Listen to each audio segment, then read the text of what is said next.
ऋतु और चौधरी, अंतिम बात यहाँ कह दूं, उपलब्धियां इतनी अंतिम है बात कि कह आपकी दूं। गारंटीज कहीं पर भी टिक नहीं पा रही हैं।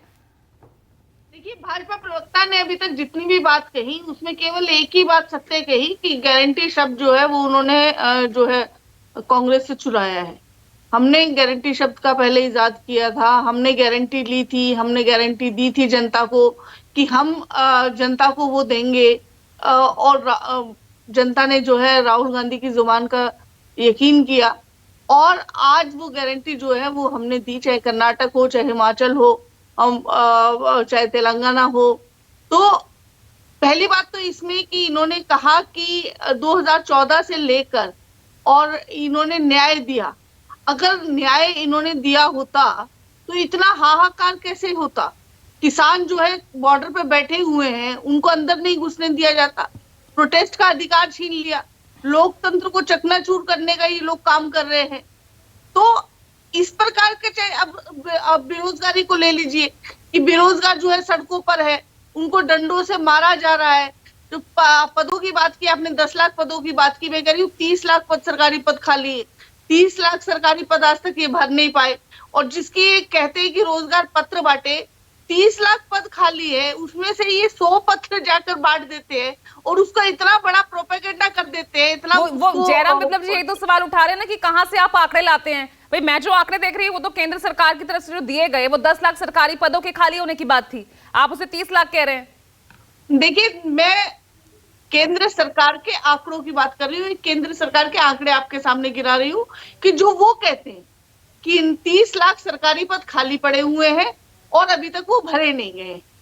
ये मेरा आंकड़ा नहीं, ये सरकारी आंकड़ा है।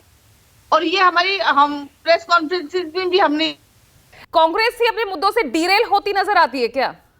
अभी जिक्र किया ना, औरंगजेब कहा जाता है पीएम को, उन्होंने गिनवा भी दिया कि 104वीं गाली जो विपक्ष की तरफ से दी गई।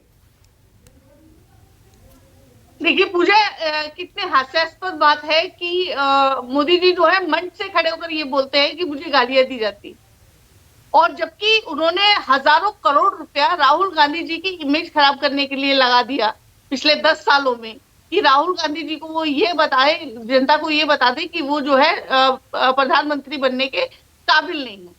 और इन 10 सालों में जितना उन्होंने राहुल गांधी की इमेज को खराब करने का प्रयास किया, उतना ही ज्यादा वो जनता की नजरों से गिरते चले गए और राहुल गांधी जी जनता की नजरों में उठते चले गए।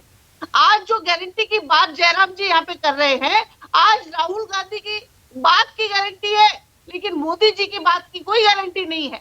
मोदी जी की जो गारंटी है वो, अगर आप मुझे थोड़ा समय दे तो मैं आपको गिनाऊं कि मोदी जी की गारंटी है कि उद्योगपतियों को यहाँ से लाखों करोड़ रुपया लेके विदेश भगा दिया। ये मोदी की गारंटी है। वो मोदी के मित्र थे, चाहे नीरव मोदी हो, चाहे मेहुल भाई हो, वो मोदी जी की गारंटी है।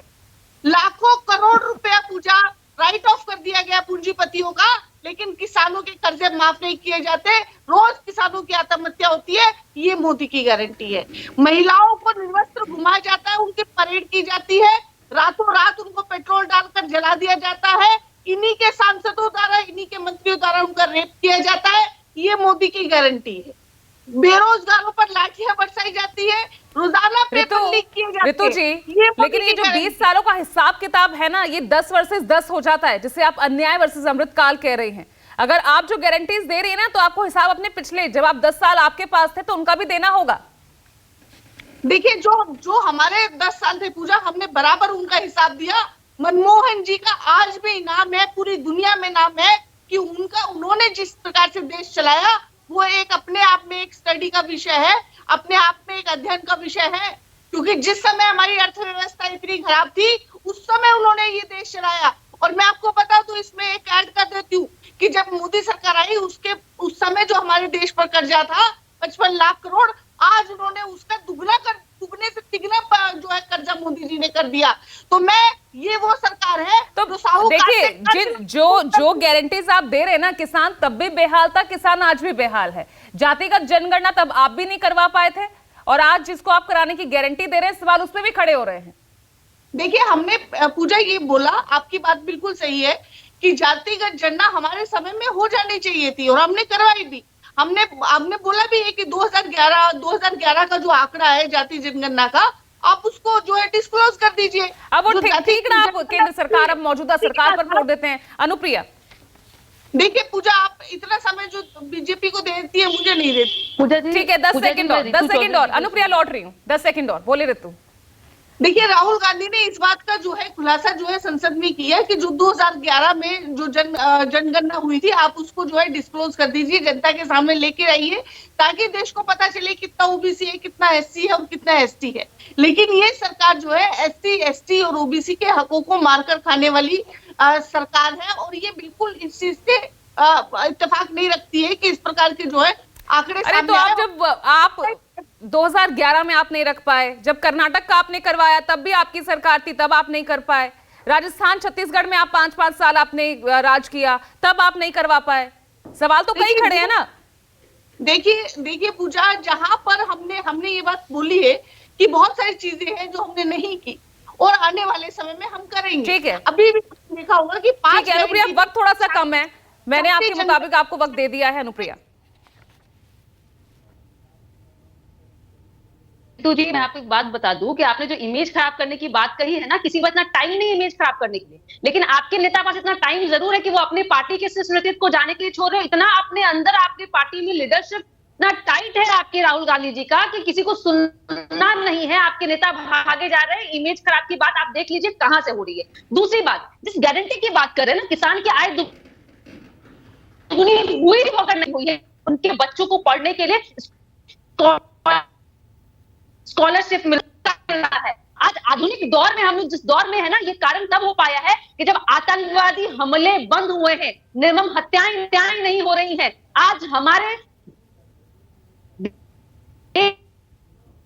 देश मारे नहीं जा रहे हैं। इस 10 वर्ष के शासनकाल की गारंटी यह है, और देश सुरक्षित है, देश की जनता अपने अंदर देश में सुरक्षित है कि किसी को हिम्मत नहीं है कि कोई भी आके हमारे देश के अंदर घुसा जाए और आतंकवादी हमला कर दे और लोग मारे जाए। इस बात की गारंटी है। और महिलाएं की आप बात करते हैं ना, आप देखिए कि यहाँ पे कंचना यादव जी बैठी, उनसे पूछिए क्या हाल था महिलाओं का बिहार में या इनके शासनकाल में। ये नीतीश कुमार जी की देन है कि चलिए आपके यहाँ भी इतनी जागरूकता हो गई है, मजबूरी हो गई है कि 35% रिजर्वेशन जो बिहार की जनता को नीतीश कुमार ने दिया, इसके कारण सारी जितनी भी पार्टियां इसीलिए कंचना पूछ रही है ना कि जवाब दीजिए ना, फिर नीतीश को जाना ही क्यों पड़ा वहां? अगर सब कुछ इतना अच्छा चल रहा था नीतीश जी के मुख्यमंत्री रहते हुए आरजेडी के गठबंधन के साथ, तो उनको जाना ही क्यों पड़ा? या मोदी जी को जरूरत क्यों पड़ी नीतीश की?